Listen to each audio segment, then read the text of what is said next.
The genetic disorder that I will be talking about is called Marfan Syndrome. Marfan Syndrome also goes by the name MFS. It was named after the doctor that discovered the disorder. Dr. Antoine Marfan, in 1896, discovered Marfan Syndrome in France during one of his clinical studies. Additional information on Marfan Syndrome includes that an eye doctor from Cincinnati, Ohio, made the same observation as Dr. Marfan 20 years before Dr. Marfan did. Symptoms of Marfan Syndrome include being very tall, slender, loose-jointed, having abnormalities in the heart, dislocation of eye lenses, stretch marks of the skin, and having radiating pain from the abdomen. This is because Marfan Syndrome causes an elongation in the bones, having faulty connective tissue, and also having duroectasia, which means having a lack of dura, which is a cushion around the spine and brain.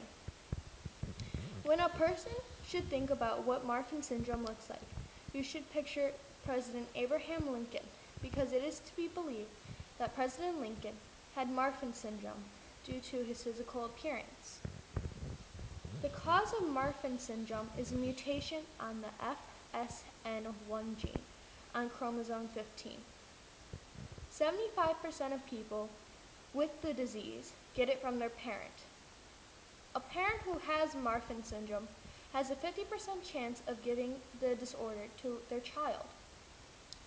2 unaffected people by Marfan Syndrome have a 1 in 10,000 chance of having their baby develop the mutation. As seen in this Punnett square, a person with Marfan Syndrome has a 50% chance of giving their child Marfan Syndrome. This is because the mutation works as a dominant gene and can give a child Marfan Syndrome as seen by the large M. Diagnosis of Marfan Syndrome includes observation, a complete medical history, and examination, due to the fact that there is no test to determine if a person has the disorder. A person with Marfan Syndrome has the life expectancy of a normal person. The only limitations of a person with the disorder is that they should avoid any competitive sport that is hard on joints, lungs, or runs a risk of falling a lot. A person with the disorder can live a normal life except for their limitations. Marfan Syndrome can impact a family because the rest of the family should get tested for Marfan Syndrome. That way they can know if they have the disorder to avoid risks and other medical developments. And also, future generations are now at a higher risk of developing the disorder due to the fact that someone in their family has the disorder. Marfan Syndrome impacts the community because by having people with Marfan Syndrome, they need to be more understanding of what the syndrome actually is and a person's limitation that has the disorder.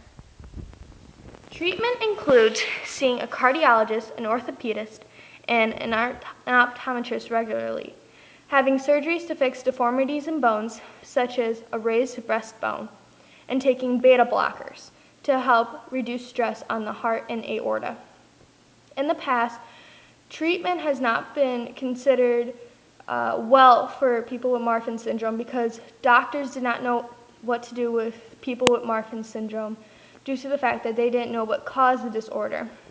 In the future, Marfan Syndrome will be tried to be prevented by stopping the mutation before birth. Research to stop Marfan Syndrome has been in the DNA of a person with it, seeing where exactly the disorder starts.